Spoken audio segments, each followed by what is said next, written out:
The floodwaters had receded. The earth, once again, was filled with life.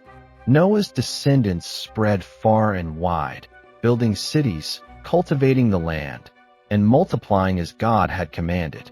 But as generations passed, human nature once again drifted toward pride, rebellion, and self-sufficiency. It wasn't long before people, united by one language and one ambition, decided they could achieve greatness, not through God, but through their own hands. The Tower of Babel, humanity's pride and fall. In the vast plains of Shinar, people gathered with a bold idea. Come, let us build ourselves a city, with a tower that reaches to the heavens. Let us make a name for ourselves, and not be scattered over the face of the whole earth. Genesis 11 verse 4.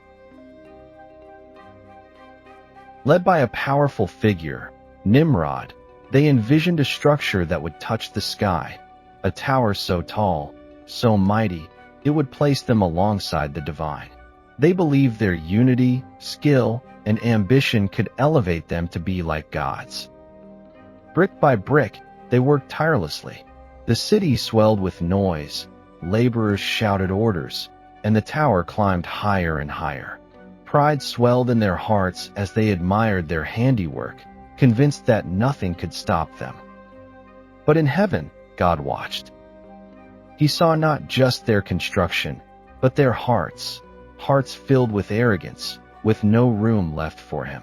They had forgotten the lessons of Eden, ignored the warnings of the flood, and now sought glory apart from their Creator. God spoke solemnly. If as one people speaking the same language they have begun to do this, then nothing they plan will be impossible for them. Genesis 11 verse 6. And so, in a divine act of intervention, he confused their language. The next morning, chaos erupted. Workers called for bricks, but received gibberish in return. Misunderstandings led to frustration. Commands were misheard, friendships unraveled. What once was harmony turned to disorder. Communication broke down, and suspicion crept in. Unable to continue, the people abandoned the project. Families and tribes scattered, drifting to distant lands where they could understand one another. The great city remained unfinished, and the towering monument, a symbol of human pride, stood as a broken reminder of their fall. The place was called Babel, meaning confusion, marking the moment when humanity's arrogance met God's sovereignty. Hope rekindled, God's promise to a man named Abram. Though the people scattered and nations formed, God's heart still longed to bring redemption to his creation. And so, amidst the countless tribes and cities of the earth, God set his eyes on one man, a man who, though unknown to the world, would become the father of nations. His name was Abram. Abram lived in Ur of the Chaldeans, a city filled with idol worship and false gods. Yet, in the quiet of one night, the creator of the universe broke into Abram's ordinary life with a calling that would change history. Leave your country, your people, and your father's household, and go to the land I will show you. I will make you into a great nation, and I will bless you, and all peoples on earth will be blessed through you. Genesis 12 verses 1 to 3. Imagine that moment. A voice, clearer than thunder, more real than anything Abram had ever known, whispered into his heart. Leave everything familiar, his home, family, security, and step into the unknown, guided only by faith. Abram's heart pounded, but without hesitation, he said, "Yes, Lord, I will go." The next morning, Abram gathered his wife Sarai, his nephew Lot, their servants, and all their possessions. They left behind their homeland, not knowing where the road would lead. Every step into the desert was a step of trust, a journey into the unknown. Abram's journey wasn't easy. He traversed dangerous lands, faced droughts and famines, and encountered foreign kings. Yet through it all, God continued to speak, guiding him gently but firmly. One night, under the vast, star-studded sky, God reaffirmed his promise. Look up at the heavens and count the stars, if indeed you can count them. So shall your offspring be. Genesis 15 verse 5. Abram, now older and childless, wondered how this promise could possibly come to pass.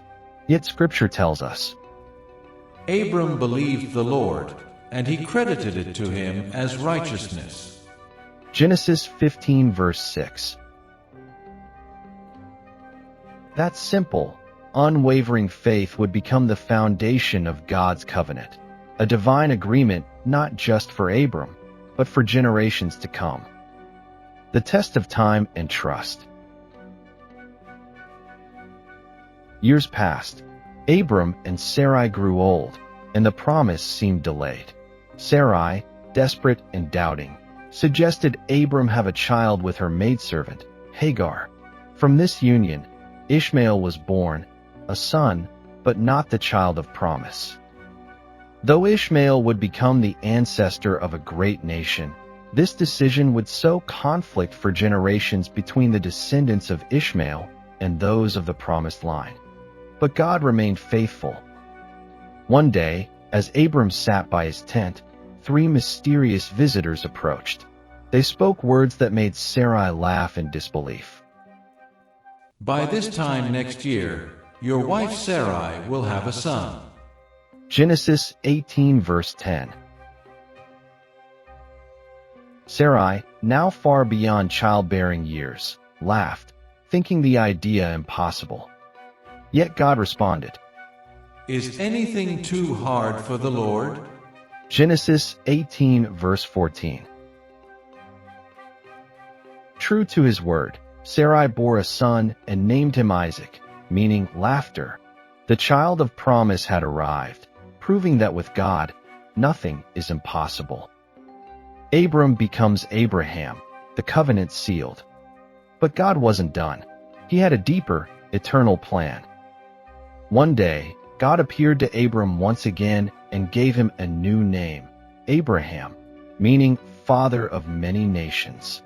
Sarai too received a new name, Sarah, meaning princess. To mark his everlasting covenant, God commanded Abraham to circumcise every male in his household, a physical sign of the sacred agreement between them. I will establish my covenant as an everlasting covenant between me and you and your descendants after you, to be your God and the God of your descendants. Genesis 17 verse 7. Faith put to the ultimate test. Then came the greatest test of Abraham's faith. God spoke, asking him to take his beloved son, Isaac, the very son he had waited decades for, and offer him as a sacrifice on Mount Moriah. Imagine Abraham's heart, the confusion, the ache. How could God ask such a thing? Yet without protest, Abraham obeyed. He journeyed to the mountain, built the altar, bound Isaac, and raised the knife, trusting that somehow, even in this, God's promise would prevail. At the last moment, God's voice rang out. Do not lay a hand on the boy. Now I know that you fear God, because you have not withheld from me your son, your only son. Genesis 22 verse 12. A ram appeared, caught in the thicket, provided by God as the sacrifice, a promise for all nations. Abraham's story was never just about one man or one family. It was about a plan that stretched beyond time, a covenant that would eventually bless all nations. Through Abraham's lineage would come kings, prophets, and ultimately, the Messiah, Jesus Christ. From Babel's shattered pride to Abraham's quiet obedience, God's plan marched forward, a plan not built on human effort, but on faith, surrender, and divine grace. A God who calls and keeps his promises. The story of the Tower of Babel reveals the tragedy of human arrogance, while the story of Abraham showcases the beauty of humble, trusting faith. God scattered nations at Babel, but through Abraham, he began gathering them again, inviting all people to become part of his family, not through prideful effort, but through belief. If you found this video enjoyable, please consider liking and sharing it. Additionally, subscribing to this channel will ensure that you receive more updates in the future. Thank you.